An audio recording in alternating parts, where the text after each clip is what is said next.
Today's special guest was a 10th round pick by the Cardinals in 2022. He has spent the last 2 seasons in the minors, spending some time in rookie ball, low A Palm Beach, and currently playing for high A Peoria. He's also coming off a scoreless outing yesterday. Welcome to the show, Tanner Jacobson. How you doing, man? Doing well. Glad to be here. Yes, sir. So I double checked before we started the pod because I thought it was New York. I thought it was Charlotte actually. I saw the Yeah. NC, but you grew up in Pittsburgh. So growing up in Pittsburgh, were you a Pirates fan growing up? I was a Pirates fan, Pirates sports in general, growing Yep. up in Pittsburgh pretty much all my life until I left for college. But yeah, I did grow up a Pirates fan. Yeah. So now in the Cardinals system, do you follow the major league level very much anymore, or do you consider yourself a Cardinals fan? Yeah, I mean, I have to be a Cardinals fan. So it's like, I've actually gotten that question before. People were like, "So are you like a Pirates fan still?" I'm just Mm-hmm. like, well, I mean, the Cardinals are the ones paying me. So it's like, I kind of Exactly. be on the Cardinals side. But Yep. yeah, it was fun growing up a Pirates fan, though. Sure. So I mentioned in the intro here, you spent some time in rookie ball, some low A at Palm Beach, and now high A at Peoria. Um, I don't know personally, and I'm sure fans that are listening don't know either. What's the biggest difference between low A and high A? Is there a huge talent difference that you can tell? Yeah, I would actually say, yeah, there is. So in low A ball, I mean, it's kind of more about like trying to find like what you can do, and you'll get different type of hitters. Hitters are still trying to figure out like what they're trying to do approach wise, and a lot of it's getting comfortable. So that's kind of like starting your first season out there is kind of like you're getting your like your legs, and you're trying to get like adapted to professional baseball. Mm-hmm. And then now this year I'm in a high A where hitters are a little more polished. They have more of an approach. So you really have to like really adapt to that side of it. And that's kind of like the development side. You're facing new hitters, and the hitters are getting better as they go up. So it's yeah, I would say there's definitely a little talent difference between low and high. Was there a big learning curve for you coming straight from college, spending some time in rookie ball? Was there a huge difference from the college level to pro ball? Yeah, a little bit. So college ball, I mean, you have to like really balance a lot of that stuff out because you still got to be on campus. You're living on campus. I was fortunate enough to live off campus for my last 2 years in college. So you kind of you got to do class. You got to make sure you stay on top of all that stuff. It's a lot of juggling around, a lot of carpooling to practice and all that Mm-hmm. stuff. So we didn't have a on campus facility, so we would always have to commute to our field that was about 15 minutes away or so. But you have a tight knit group, and there's a lot of good camaraderie in college, as there is in pro ball as well. But there's definitely a learning curve because it gets a lot more serious as you get to pro ball. Sure. And you like I've said a couple times now, pitching at several different levels. You've faced a bunch of different hitters.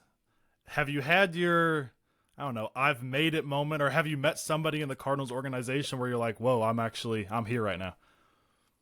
Um, I mean, when you first get off that plane, and you make it to the facility. Is kind of like your semi I made it moment because like Yeah, you haven't really made it when you're in the minors yet. But sure. yeah, I mean, you get to meet so many cool people. So I mean, I've gotten to Goldschmidt, Mm. Brandon Donovan. They've all came and talked to us. We've had meetings where we've a lot of players came in and talked to us just about the mental side, and how like it's a really hard game It's a to grind. play in. Yeah, it's a grind. It's a long process. It's a lot of learning, a lot of mental stuff. So it was really good to hear from them because I mean they've made it so, Sure. and they've literally accomplished so much at the highest level. So it was really good having some takeaways from that, and being able to just like be around them is really it's a really cool thing. Being a 10th round pick, the 2024 draft that just happened, I've had a couple of those guys on here. A 11th rounder was on, a 4th rounder was on. The 11th rounder, we kind of talked about being drafted past, the 8th round. You kind of got that underdog story going on. But being a 10th rounder, I actually have 3 guys that are currently in the Cardinals bullpen that were drafted past the 10th round. So Ryan Fernandez was a 23rd round pick. Andrew Kittredge was a 45th round pick when they had all those rounds a few years ago. Wow. So it can definitely happen. John King was another one. He was a 10th round pick. And those 3 guys are huge pieces of our bullpen. So do you kind of have this, I don't know, chip on your shoulder being a 10th round pick, trying to really prove it to everybody? Yeah, I would say so. I mean, if you didn't have a chip on your shoulder, then I feel like you'd have a tough time in this game. So it's like you have to really just go about it every day, just like trying to work hard and then just literally taking it slow somewhat Mm-hmm. because you're really trying to develop and really polish your craft. So you kind of uh, you do kind of carry that chip on your shoulder. I mean, I came from a Division II program and that's now Division I. So it's like you do kind of have that underdog to you where like you're around all this like the best talent in the country. So it's like all these dudes coming from super huge D1 schools, like best players in the country, and like Yep. I came from now a 6th year NCAA baseball program. So it's like, yeah, it's I do kind of carry that chip around. I want to prove myself so Yep. that I could belong with all this talent. So yeah, Well, now I if I did my research correctly, you started some in college, correct? yeah, I did.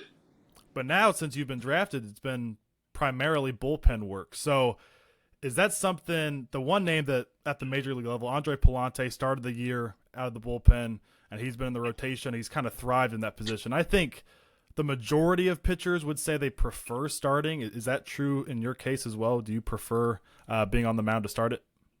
I mean, I'm kind of just here to do whatever. I mean, they tell me to do. So Yeah, yeah, everybody likes to be a starter. Everybody likes to be that guy, but there's other responsibilities that come in baseball of where course. like not everybody can be a starter. Like some of the people in the Cardinals organization, they have a different vision for every guy. So it's Mm-hmm. however they want to utilize me, and they think that they could find the best potential out of me is the route that I should go. So um, yeah, I miss starting a little bit, but I mean, you kind of get a good like rush of energy whenever you're Yeah. running out of the bullpen, whenever you have to get a save opportunity Mm-hmm. and come in a jam tight situations. I mean, Yep.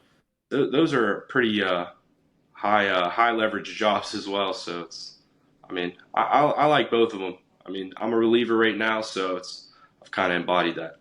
Sure. Is there, and again, you haven't started in a couple years, but from when you did, is there a huge difference in preparation? I'm sure there is, but kind of walk us viewers or walk the viewers through that, the difference in preparation. So as a starter, I'll just go by what I did in college. You kind of show up Yeah, to the field like a little bit later, so you get a little more sleep, yeah, which is always nice. I would always just like get myself a coffee in the morning as a must, and then you show up. You kind of do your own warm up. That's kind of different because as a reliever now, you're doing a warm up with the rest of the relievers and some of the hmm starters that aren't pitching for that day.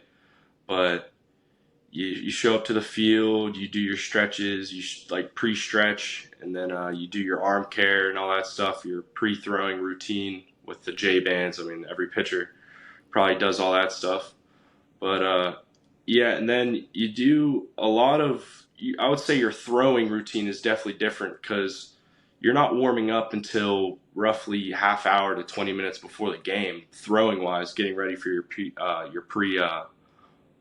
game bullpen, and then you go straight into the game. As a reliever, you get to the field, you do all your prep work, and then you have your stretch time. You go out and stretch, and then you do your throw rate after stretch. Then you do your conditioning, and then you just wait for the game.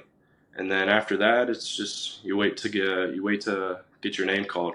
That's pretty much the big difference, I'd say. and you said it earlier. You've kind of embodied that bullpen arm. Um, going kind of looking ahead to your future. I know you're gonna do whatever they tell you to do, but if you had the choice, would you pick to be a starter or a bullpen guy? Now that you've been out of the bullpen a lot. Uh, Now I could see myself making it further as a reliever, I'd say. Because Okay, starter, I mean, it's very demanding, I'd say. I sure. mean, I haven't done it for a couple years now, so going back to that, yeah, I would definitely fully go back to that if need be. But now that my role is a reliever, yeah, I just stay as reliever. Even though I mean starters do make a little more money, I'd Hmm. say contract wise.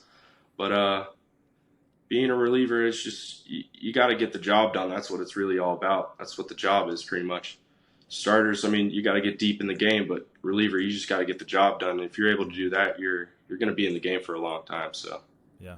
yeah, Now we're recording this on a Monday. Tomorrow at about 3 o'clock Central Time is um, a big time, and so there's a lot of movement going on right now. Trade deadline is yeah. here. Is it stressful for you guys? Kind of that uncertainty, or do you have some kind of sense of it, certainty with it? And what does the kind of the clubhouse look like right now? I would say since we got back and today's the off day, I mean, I'd probably get a little more of a visual on that tomorrow, but I mean, you just got to take it day by day, really. You can't really get your head caught up in that because it's like if it's going to happen, it's going to happen. Yeah. So whether you're going to go to another team or stay here, it's either way. You gotta do your job. You got to keep playing, and you have responsibilities for the team you're at or the team you're going to be with. So uh, yeah, I wouldn't say any. I haven't heard really any talks about it throughout our clubhouse. It's just everybody's just playing, grinding away. So it's Yeah. like, yeah, not too much talks about it. I was gonna say, so there's also the other approach. Does everybody kind of just ignore it and not talk about it? Is that kind of how it's going? Yeah, my well, when you see the news about trades happening, yeah, people do talk about it. So you have all that, and plus we were just in South Bend, so the TV was on the whole time. We were always Yeah. trying to see on who's being traded and Yep. seeing when people were traded, like a Rosarena. I mean, he was traded at like Yep. 1 o'clock in the morning. So Yep. Yep. yeah, you have all that around you, but it doesn't really affect anybody. I'd say everybody's just going about their business, and yeah, that's about it. Kind of taking a further look into the future for your career. I ask this to every guest that we have.